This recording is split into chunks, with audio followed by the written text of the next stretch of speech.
Well, also, and the defence that we've had clearly for many, many years of the grooming gang. So let's talk about that right now. I guess waiting on the line. So we've seen the collapse of all credibility of the grooming gang inquiry. It's supposed to be a public inquiry, finally announced by Keir Starmer 4 months ago, when only last year people calling for a national grooming gang inquiry were told they were jumping on a far-right bandwagon. Well, the Prime Minister jumped on that when he couldn't escape it anymore. It kept coming by. So he eventually announced that inquiry. 4 months on, we still don't have the full remit. We don't have the chair, and we've got the last two candidates, the last 2 days, who were the front runners to be the chair, pulling out and saying, we're not going to do this, the whole thing is too toxic. We've also had, crucially, 4 members of the panel representing the victims, the survivors of the grooming gangs, pulling out, resigning very publicly and saying in a letter, all 4 of them signing the same letter, they will not return to the panel unless certain conditions are met, and they will include the Home Office Minister for Safeguarding, Jess Phillips, resigning from her job. The Prime Minister says she's got his full confidence. Well, good luck with that. So did Angela Rayner and Peter Mandelson, so we'll see how long that lasts. But where are we at with this, and what should be done? Well, let's talk to someone who knows far, far too well the full repercussions of what goes on in these cases. He's Marlon West. He's the father of a grooming gang victim himself. Good afternoon to you, Marlon. Hi. Thank you so much for joining us. I so appreciate this. Now, it was your daughter, Scarlett, who was a victim of the grooming gangs. Before we talk about the inquiry, would you mind please telling my audience a bit about what happened to your daughter? So Scarlett was, what I would like to say, before she was groomed, academic at school, top sets, owned her own horse, just a general teenager. She was lovely. Yeah. And overnight, her character changed from being groomed. So she was 14 years old. She was, and I am really summarising this, she was groomed and she was trafficked all around the UK, mostly Trafford. I got very little support from Great Manchester Police. Did you know? Well, when did you know? When did you realise? So my background professionally, I'm a qualified registered mental health nurse. So I have had dealings with it in the past, and I quickly picked up on it. Something's going wrong, yeah. Something's going wrong. You know, usually school night, she'd be in bed at 8 o'clock. She wasn't coming in like till midnight. That was unusual. That was at the start of it. Yeah, my 14-year-old couldn't come in at midnight, and I'm sure yours, wasn't allowed to. Yeah, and then little things like, she had money on her. I gave her spending money, and teenagers being teenagers, it burnt a hole through the pocket, and she still got money. So I started picking up on this. Once she started going missing overnight, that was the big red flag for me. I knew then. I can't imagine. I mean, the horrors of what she went through, but the horrors for a parent realising. And did you confront her? Did you ask her what was going on? Like I say, her character changed. She became extremely aggressive. I was trying to keep her in the house. Yeah. She'd be attacking me. She'd never been physically aggressive, swearing at me. Never swore at me before. So the character and the aggression, and then I could start smelling cannabis on her, and I knew there was drugs involved. And you couldn't. Oh, I think we've lost the sound briefly. I do apologise, Marlon West. Okay. We've got you back. Thank you. Okay. And there'll be parents, before we go further off this, but there'll be people listening to this going, why didn't you keep her safe? And what do you say to that? So. Easy to say, right? Well, no, not really. I was, to some extent, what I call being a parent and safeguarding her and physically stopping her from going out of the house. When I went to social services and asked for their support, and they did get involved, they told me in front of Scarlett that your dad cannot physically stop you from going out of the house. Brilliant. So they absolutely depowered me. And as I will still say to this day, if they hadn't have done that, it would have never been as extreme as it was. Yeah, I mean, that's the worst bit, because, my thing was like, you know what? I'd tie my daughter to her bed. Yeah. I would physically, literally, I would lock her in a room, put bars on the window, you ain't leaving. And then you'd you'd have been in prison and then you'd be in a helpless state. I can't even imagine what you've gone through. She's now an adult.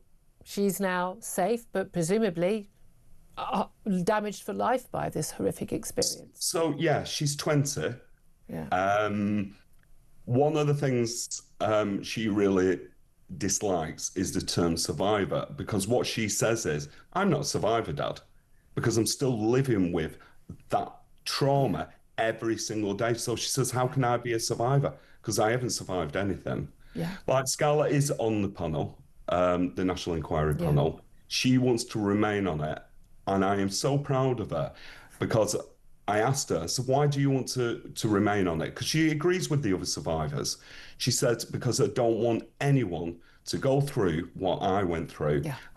And she said, what other option have I got, Dad? This is the only option that I can make any positive change. It's an incredibly brave thing to do. So she understands the concerns of the 4 panellists who've left, and we spoke to Maggie Oliver, I'm sure you'll know, as the Rochdale whistleblower, as a former police detective, and she says that actually there are many others who were very concerned as well. She understands their concerns about the sort of toxic culture and being told by Jess Phillips, no, that's not true, we're not trying to water it down. But she's chosen to remain on the panel. Why? Because she, like I've just said, she wants to make positive change. There's no other option out there. I understand that, but doesn't she? Arena. But is she not worried about the watering down? And we've had reassurance from the Prime Minister and the Home Secretary that it won't be watered down and there will be a safe remit. And yeah, she agrees. It's being diluted. She finds it, and this does concern me with any of the survivors what will remain in it. She finds it very stressful as well. And I think as a parent and a campaigner for parents, this is really concerning to me, because I don't think survivors should have this responsibility, especially within the media. That's interesting, because they've got this is, it's very, very important that they do speak out, and that this inquiry is about them. It's not about anybody else or Jess Phillips or the government covering them's backs or whatever. It's about them and making sure, as your daughter said, that it is going to keep happening. It's happening right now. We need to stop it happening. We need to get to the bottom of how it's been allowed to happen for so long and how it's still happening now. But you're right, that is an incredible responsibility in reliving it effectively every day. Yeah. What do the others that she's spoken to on the panel, what do they want to happen? One, they want Jess Phillips to resign, which I completely agree with. Why? Because she's not handled it well from day one. I'm not talking just now. I met with Jess before Christmas and after Christmas, pushing for a national inquiry, and she very, very clearly said no. And the only reason why the government have done it, and we all know this, is because of the rapid review what Louise Casey did, right? And they were calling it. So I'd already had worries about her. The chair should have been allocated before the summer break. They've been stalling all the time, and now are they stalling, or can they not get everyone can agree on, or enough people, given how toxic this has all become, who is willing to do the job? Possibly a bit of both. I still think they're stalling. I don't think they want the factual information to come into the public domain. And let's face it, a lot of these councils, and I speak to lots of survivors and families, and most of these areas are Labour-run councils. Yeah, that's a simple matter of fact, They're terrified because they know it's going to destroy them. But I think them being transparent will get more respect from the public than not. Yeah, I mean, and that's the thing. I mean, it's really, really simple, isn't it? There is no reputation of a political party or a council or a police force or social services that could possibly trump the safety of girls from being gang raped. I can't even get my head round anyone putting any of those things above that. Yeah. And, come speak to me properly and I'll tell you what I went through as a father. And how it destroyed the whole family, not just Scarlett. Obviously, Scarlett's paramount, but it's bigger than that, massive. And Scarlett having the nightmares every night now. you'll do anything for your children. Scarlett should be at university now. She should be looking to the future. Yeah. And unfortunately, I doubt that's ever going to happen. And I'm just one out of thousands.